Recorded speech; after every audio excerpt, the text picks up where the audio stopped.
बौद्ध दर्शन के अनुसार विचार कीजिए। कथन ए, पुनर्जन्म नहीं होता है, यह कथन जो है वह सही नहीं है। आत्मा की सत्ता नहीं है, यह सही है। तो इसका जो राइट आंसर है वह है ऑप्शन डी। ए गलत है किंतु आर सही है। बौद्ध धर्म के विस्तार के कारणों में सम्मिलित थे। धर्म की सादगी यह सम्मिलित था। दलितों के लिए विशेष अपील, धर्म की मिशनरी भावना। नेक्स्ट है स्थानीय भाषा का प्रयोग, यह भी सम्मिलित था। दार्शनिकों द्वारा वैदिक भावना की सुदृढ़ता, यह जो है वह सम्मिलित नहीं था। तो इसका राइट आंसर है ऑप्शन सी। महायान बौद्ध धर्म में बोधिसत्व व अवलोकितेश्वर को और किस अन्य नाम से जानते हैं? तो इन्हें जानते हैं पद्मपाणि के नाम से। निम्नलिखित में से कौन सा एक बौद्ध मत में निर्वाण की अवधारणा की सर्वश्रेष्ठ व्याख्या करता है? तो वह करता है तृष्णा रूपी अग्नि का समन। Option B. अष्टांगिक मार्ग की संकल्पना अंग है, यह धर्मचक्र प्रवर्तन सूत्र की विषय वस्तु का अष्टांगिक मार्ग का प्रतिपादन किया। अष्टांगिक मार्ग का प्रतिपादन बुद्ध ने किया था। बौद्ध दर्शन में कल्याण मित्र क्या है? तो बौद्ध दर्शन में कल्याण मित्र है अष्टांगिक मार्ग। गौतम बुद्ध के बारे में निम्न में से क्या सत्य है? ऑप्शन 1, वे कर्म में विश्वास करते थे, यह सत्य है। आत्मा का शरीर में परिवर्तन मानते थे, निर्वाण प्राप्ति में विश्वास करते थे, ईश्वर की सत्ता में विश्वास करते थे, यह सत्य नहीं है। ऑप्शन 2। नेक्स्ट, संसार अस्थिर और क्षणिक है का निम्न में किससे संबंध है? तो इसका संबंध है बौद्ध से। बौद्ध धर्म में सर्वोच्च लक्ष्य है, बौद्ध धर्म का सर्वोच्च लक्ष्य है निर्वाण। संघ का निम्न पवित्र स्थान है, संघ का जो पवित्र स्थान है बौद्ध। निम्नलिखित में से कौन सा विचार बौद्ध धर्म से संबंधित नहीं है? पितृ जो है वह बौद्ध धर्म से संबंधित नहीं है। बौद्ध दर्शन के अनुसार कारण और कार्य के निम्न सिद्धांत को इस प्रकार जाना जाता है। कार्य और कारण के सिद्धांत को जो है वह जाना जाता है प्रतीत्य समुत्पाद। Option C. नेक्स्ट है बौद्ध धर्म में 4 आर्य सत्यों में से कौन एक प्रतीत्य समुत्पाद के सिद्धांत की व्याख्या करता है? तो द्वितीय जो सत्य है वह करता है। त्रिपिटक निम्नलिखित में से किससे संबंधित है? त्रिपिटक जो है बौद्ध धर्म से संबंधित है। नेक्स्ट है बुद्ध की शिक्षाएं मिलती हैं, तो बुद्ध की शिक्षाएं जो है त्रिपिटक में मिलती हैं। निम्नलिखित में से कौन दीर्घ निकाय पर एक टीका है? तो सुमंगल विलासिनी जो है वह दीर्घ निकाय पर एक टीका है। प्राचीन भारत के अष्ट साहित्यिका प्रज्ञा पारमिता साहित्य की मुख्य विषय वस्तु क्या है? तो इसकी विषय वस्तु है मुख्य बोधिसत्वों द्वारा विकसित आध्यात्मिक सिद्धांत। बौद्ध धर्म के विषय में कौन से कथन सही है? उसने वर्ण एवं जाति को अस्वीकार नहीं किया, यह सही कथन है। उसने ब्राह्मण वर्ग की सर्वोच्च सामाजिक कोटि को चुनौती दी, यह भी सही है। उसने कुछ शिल्पों को निम्न माना, यह कथन भी सही है। ऑप्शन सी जो है वह इसका राइट आंसर है। नेक्स्ट है निम्नलिखित में से किस बौद्ध ग्रंथ में संघ जीवन के नियम प्राप्त होते हैं? विनय पिटक में संघ जीवन के नियम प्राप्त होते हैं। बुद्धकालीन अभिलेख किस भाषा में लिखे गए हैं? यह अभिलेख पाली भाषा में लिखे गए हैं। बौद्ध साहित्य निम्न शीर्षक से जाना जाता है, तो बौद्ध साहित्य त्रिपिटक से जाना जाता है। बौद्ध साहित्य में कितने पिटक हैं? कुल 3 पिटक हैं। त्रिपिटक क्या है? त्रिपिटक जो है बुद्ध के उपदेशों का संग्रह है। नेक्स्ट है निकाय किससे संबंधित है? तो निकाय जो है वह बौद्ध धर्म से संबंधित है। बौद्ध संघ के नियम मूलतः किस पुस्तक में दिए गए हैं? तो विनय पिटक में जो है वह बौद्ध संघ के नियम दिए गए हैं।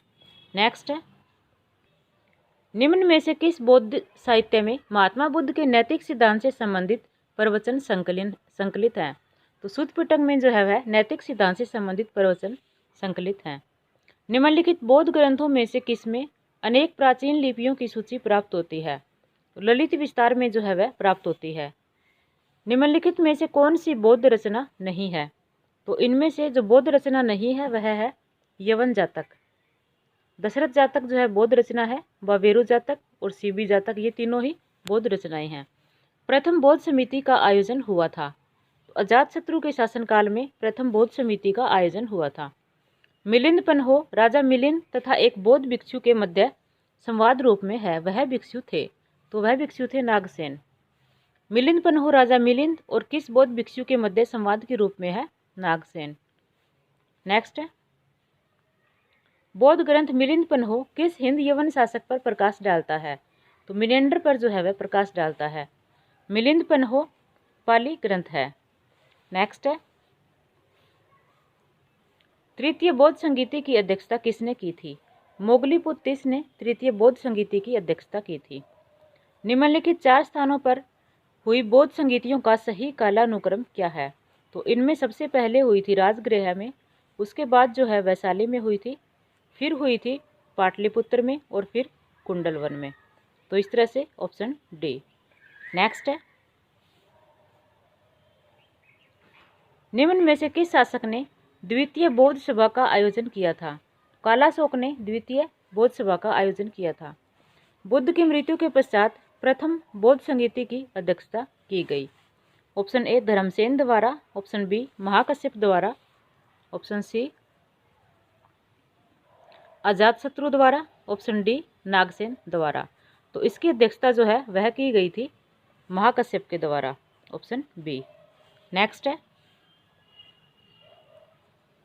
प्रथम बौद्ध संगीति कहाँ संपन्न हुई? तो प्रथम बौद्ध संगीति राजगृह में संपन्न हुई थी। प्रथम 3 बौद्ध संगीतियों तथा तत्कालीन शासकों का सही क्रम निर्धारित कीजिए। तो इनका जो क्रम है तत्कालीन शासकों का, अच्छा बौद्ध संगीतियां हैं और इधर जो है वो उनके शासक हैं। तो कौन सी बौद्ध संगीति किसके शासनकाल में हुई थी यह हमें देखना है। तो प्रथम जो है वह हुई थी अजातशत्रु के शासनकाल में, द्वितीय कालाशोक के और तृतीय बौद्ध संगीति अशोक के काल में हुई थी। तो इस तरह से ऑप्शन बी। नेक्स्ट है, कश्मीर में कनिष्क के शासनकाल में जो बौद्ध संगीति आयोजित हुई थी उसकी अध्यक्षता निम्न में से किसने की थी? वसुमित्र ने इसकी अध्यक्षता की थी। चतुर्थ बौद्ध परिषद निम्नलिखित के संरक्षण में संपन्न हुई थी। कनिष्क के संरक्षण में जो है वह संपन्न हुई थी। तृतीय बौद्ध सभा किस स्थान पर बुलाई गई थी? तृतीय बौद्ध सभा जो है वह पाटलिपुत्र में बुलाई गई थी। नेक्स्ट है, द्वितीय बौद्ध संगीति का आयोजन कहाँ हुआ था? तो द्वितीय का हुआ था वैशाली में। सप्तपर्णी गुफा स्थित है। तो राजगृह में सप्तपर्णी गुफा स्थित है जहाँ पर प्रथम बौद्ध संगीति हुई थी। नेक्स्ट है, निम्नलिखित में से किस अभिलेख में अशोक के राज्यकाल में तृतीय बौद्ध संगीति होने का उल्लेख मिलता है? तो इसका उल्लेख मिलता है दीपवंश से और महावंश से, ऑप्शन ए। महावंश के अनुसार तृतीय बौद्ध संगीति के पश्चात हिमालय क्षेत्र में कौन गया था? तो मंजिम जो है वह गए थे। नेक्स्ट है, कनिष्क के शासनकाल में बौद्ध सभा किस नगर में आयोजित की गई थी? तो कश्मीर में जो है वह यह आयोजित की गई थी। तृतीय बौद्ध संगीति किसके काल में हुई? तृतीय बौद्ध संगीति अशोक के काल में हुई थी। नेक्स्ट है, बौद्ध धर्म की महायान शाखा औपचारिक रूप से किसके शासनकाल में प्रकट हुई? कनिष्क के शासनकाल में प्रकट हुई थी। बौद्ध धर्म के महायान और हीनयान संप्रदायों में सर्वाधिक मौलिक अंतर निम्नलिखित में से कौन सा है? देवी देवताओं की पूजा। नेक्स्ट है, कनिष्क के समय तक बौद्ध धर्म स्पष्टतः किन 2 संप्रदायों में विभक्त हो गया था? तो महासंघिक और थेरवाद में जो है वह विभक्त हो गया था। महायान बौद्ध मत की 2 दार्शनिक शाखाएं थी। निम्नलिखित में से किसका महायान बौद्ध मत से संबंध है? तो माध्यमिका और योगाचर से जो है वह संबंध है।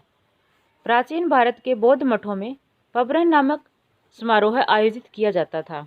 ऑप्शन ए, वर्षा ऋतु के दौरान मठों में प्रवास के समय भिक्षुओं द्वारा किए गए अपराधों की स्वीकृति का अवसर होता था। तो यही जो है वह राइट आंसर है, ऑप्शन ए। नेक्स्ट है, निम्नलिखित में से कौन माध्यमिक दर्शन का प्रतिपादक था? नागार्जुन जो है वह माध्यमिक दर्शन के प्रतिपादक थे। विशुद्धिमग्ग नामक पुस्तक किस संप्रदाय से संबंधित है? यह हीनयान से संबंधित पुस्तक है। महायान बौद्ध धर्म में किसको भावी बुद्ध माना गया है? तो भावी बुद्ध जो है वह मैत्रेय को माना गया है। महासंघिक संप्रदाय का उदय कहाँ हुआ था? वैशाली में हुआ था। बौद्ध धर्म के किस निम्नांकित मत का उद्भव 7वीं शताब्दी ईस्वी के आसपास हुआ? तो वज्रयान का जो है वह वज्रयान मत का जो है वह उद्भव हुआ था। Option D. वज्रयान बौद्ध धर्म में बोधिसत्व की पत्नी को किस नाम से जाना जाता है? तो तारा के नाम से इन्हें जाना जाता है।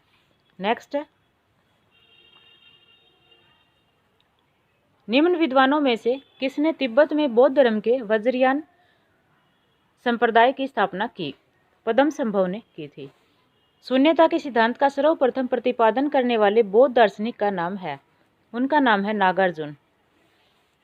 निम्नलिखित में से शून्यवाद के व्याख्याकार कौन थे? तो वो थे नागार्जुन। माध्यमिका दर्शन का प्रणेता था। नागार्जुन जो है वह माध्यमिका दर्शन का प्रणेता था। सूची 1 तथा सूची 2 को सुमेलित कीजिए तथा सूचियों के नीचे दिए गए कूट से सही उत्तर चुनिए। सूची 1 में जो है वह इनका जन्म जो महात्मा बुद्ध के से संबंधित है वो घटनाएं दी गई हैं, और सूची 2 में उनसे संबंधित जो चिन्ह है वो दिए गए हैं। तो इनका जो सही मैच है वो हमें करना है। तो जन्म का जो प्रतीक है, प्रतीक चिन्ह वह हो कमल। प्रथम प्रवचन का जो है वह है धर्मचक्र। फिर महाबोधि का जो है बोधि वृक्ष, और त्याग का है घोड़ा। इस तरह से ऑप्शन डी। नेक्स्ट है, बौद्ध धर्म की किस शाखा में अनात्म सिद्धांत एवं पुद्गल को मान्यता दी गई? तो बौद्ध धर्म की जो है वह सर्वास्तिक शाखा में दी गई है। Option B. नेक्स्ट है, निम्नलिखित वक्तव्यों पर विचार करें और नीचे दिए गए कूट से सही उत्तर चुनें। कथन ए, कुशीनगर मल्ल गणराज्य की राजधानी थी। यह सही कथन है। कारण आर, महात्मा बुद्ध का महापरिनिर्वाण कुशीनगर में हुआ था। यह भी सही है। ऑप्शन ए इसका राइट आंसर है। ए एवं आर दोनों सही हैं, परंतु आर ए की सही व्याख्या नहीं है। नेक्स्ट है, सुल्तानी युग में बौद्धों की कौन सी शाखा सबसे प्रभावशाली थी? तो सबसे प्रभावशाली शाखा थी थेरवाद। निम्न में से कौन एक बौद्ध शाखा इस धर्म का प्रचार भारतीय धर्म से बाहर करने के लिए प्राथमिक रूप से उत्तरदायी था? वह था महायान। भगवान बुद्ध के जन्म एवं मृत्यु की तिथियों के निर्धारण में किस परंपरा का अधिक महत्व है? सिंगली परंपरा, महावंश और दीपवंश का अधिक महत्व है। निम्नलिखित वक्तव्यों पर विचार कीजिए। बुद्ध पुनर्जन्म के सिद्धांत में विश्वास नहीं करते थे। यह कथन जो है वह सत्य नहीं है। पुनर्जन्म में विश्वास करते थे। नेक्स्ट है,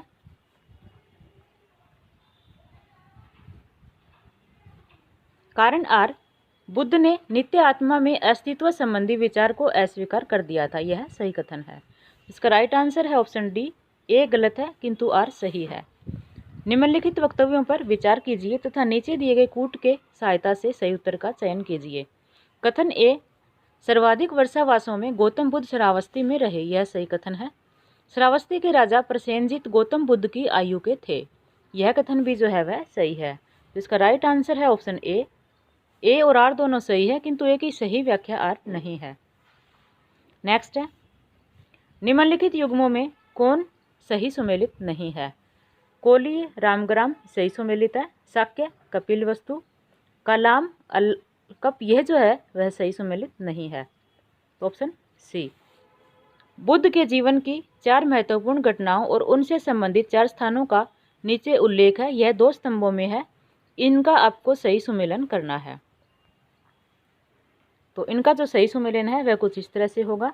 जन्म जो है वह हुआ था लुम्बिनी में। ज्ञान प्राप्ति बोध गया में। प्रथम प्रवचन सारनाथ में दिया था, और निधन जो है वह कुशीनारा में हुआ था। Option C. नेक्स्ट है, बौद्ध तथा जैन दोनों ही धर्म विश्वास करते हैं कि कर्म तथा पुनर्जन्म के सिद्धांत सही हैं। उत्तर प्रदेश में बौद्ध एवं जैनियों दोनों की प्रसिद्ध तीर्थस्थली है कौशाम्बी। बौद्ध धर्म तथा जैन धर्म में कौन सी समानता नहीं है? कठोर तप में विश्वास करना जो है वह समानता नहीं है। जैन धर्म जो है वह कठोर तप में विश्वास करता है, बौद्ध धर्म नहीं करता। नेक्स्ट है, प्राचीन भारतीय इतिहास के संदर्भ में निम्नलिखित में से कौन से बौद्ध धर्म और जैन धर्म दोनों में समान रूप से विद्यमान थे? तप और भोग की अति का प्रहार ये जो है वह विद्यमान थे। तप और भोग की अति का परिहार जो है ये विद्यमान नहीं थे। वेद प्रामाण्य के प्रति अनास्था ये थे, दोनों में समान थे। कर्मकांडों की फलवत्ता का निषेध ये भी जो है वह दोनों में समान रूप से थे। तो ऑप्शन 1 जो है वह नहीं है, 2 और 3 होगा, ऑप्शन ए। नेक्स्ट है, निम्नलिखित में से कौन सी बात बौद्ध धर्म तथा जैन धर्म में समान नहीं है? तो आत्मदमन जो है वह समान नहीं है। देश में निम्न में से किसने मूर्ति पूजा की नींव रखी? ऑप्शन ए बौद्ध धर्म ने, ऑप्शन बी जैन धर्म ने, ऑप्शन सी आजीविका ने, ऑप्शन डी वैदिक धर्म ने। तो बौद्ध धर्म ने जो है वह मूर्ति पूजा की नींव रखी थी। नेक्स्ट है, अफगानिस्तान का बामियान प्रसिद्ध था? तो यह प्रसिद्ध था बुद्ध प्रतिमा के लिए। नेक्स्ट है, भगवान बुद्ध की प्रतिमा कभी कभी एक हस्त मुद्रा युक्त दिखाई गई है जिसे भूमि स्पर्श मुद्रा कहा जाता है। यह किसका प्रतीक है? तो यह प्रतीक है भार के प्रलोभनों के बावजूद अपनी सुचिता और शुद्धता का साक्षी होने के लिए बुद्ध का धरती का आह्वान, ऑप्शन ए। नेक्स्ट है, भारत में सबसे पहले जिस मानव प्रतिमाओं को पूजा गया वह थी? तो वह थी बुद्ध की। निम्नलिखित में से किसमें पुनर्जन्म का विश्वास स्वीकृत है? हिंदू धर्म, बौद्ध धर्म और जैन धर्म में जो है वह यह विश्वास स्वीकृत है। नेक्स्ट है, गौतम बुद्ध को एक देवता का स्थान किस राजा के युग में प्राप्त हुआ? कनिष्क के युग में जो है वह प्राप्त हुआ था। नेक्स्ट है, स्तूप एवं चैत्य निर्माण के निर्देश तथा इनमें स्थापित करने के लिए बुद्ध के अवशेषों को लेकर विवाद का विवरण सर्वप्रथम मिलता है? महापरिनिर्वाण सूत्र में मिलता है। भूमि स्पर्श मुद्रा की सारनाथ बुद्ध प्रतिमा संबंधित है? गुप्त काल से संबंधित है। नेक्स्ट है, बुद्ध की खड़ी प्रतिमा निम्न में से किस काल में बनाई गई? यह बनाई गई कुषाण काल में। निम्नलिखित स्थलों में कहाँ मनुष्य रूप में बुद्ध के प्रथम अंकन का मूर्ति साक्ष्य प्राप्त हुआ है? तो मथुरा में जो है वह मनुष्य रूप में बुद्ध की मूर्ति साक्ष्य प्राप्त हुआ है। नेक्स्ट है, निम्नलिखित पदों में से किनका अभिप्राय विभिन्न धर्मावलंबी साधुओं के आश्रमों से है? तो विहार का, मठ का और बसद्दी का है। मंडप का जो है वह नहीं है, ऑप्शन डी। नेक्स्ट है, निम्नांकित कथनों पर विचार करें एवं चैत्य तथा विहार में क्या अंतर है इसे चुनें। चैत्य पूजा स्थल होता है जबकि विहार निवास स्थान होता है, ये सत्य है। नेक्स्ट है, विहार पूजा स्थल होता है जबकि चैत्य बौद्ध भिक्षुओं का निवास स्थान है, यह सत्य नहीं है। दोनों में विशेषतः कोई अंतर नहीं होता, यह भी गलत है। विहार एवं चैत्य दोनों ही निवास स्थान के रूप में प्रयोग हो सकते हैं, यह कथन भी जो है वह गलत है। नेक्स्ट है, कुछ शैलकृत बौद्ध गुफाओं को चैत्य कहते हैं जबकि अन्य को विहार, दोनों में क्या अंतर है? तो चैत्य जो है वह पूजा स्थल होता है और विहार जो है बौद्ध भिक्षुओं का निवास स्थान होता है। नेक्स्ट है, भारत की कला व संस्कृति के इतिहास के संबंध में निम्नलिखित युग्मों पर विचार कीजिए। विख्यात मूर्ति शिल्प स्थल और बुद्ध के महापरिनिर्वाण से संबंधित जो स्थल है वह है अजंता की एक भव्य प्रतिमा जिसमें ऊपर की ओर अनेकों दैवी संगीतज्ञ तथा नीचे की ओर उनके दुखी अनुयायी दर्शाए गए हैं। तो यह जो है वह सही है। प्रस्तर पर उत्कीर्ण विष्णु माउंट आबू के वराह अवतार की विशाल प्रतिमा जिसमें यह देवी पृथ्वी को गहरे विक्षुब्ध सागर से उभरते हुए दर्शाए गए हैं, यह सत्य नहीं है। विशाल गोलाश्मों पर उत्कीर्ण अर्जुन की तपस्या मामल्लपुरम गंगा अवतरण, यह जो है वह सुमेलित है। तो ऑप्शन 1 और 3 जो है वह सही सुमेलित है, ऑप्शन सी। नेक्स्ट है, भारत में बौद्ध इतिहास, परंपरा और संस्कृति के संबंध में निम्नलिखित युग्मों पर विचार कीजिए। टाबो मठ और मंदिर संकुल स्पीति घाटी, यह सही सुमेलित है। लहोत्सव लाखांग मंदिर नको जंस्कार घाटी, यह जो है वह सही नहीं है। अलची मंदिर संकुल लद्दाख, यह भी सही सुमेलित है। तो ऑप्शन 1 और 3 जो है वह सही है। कौन से सही सुमेलित है? ऑप्शन सी।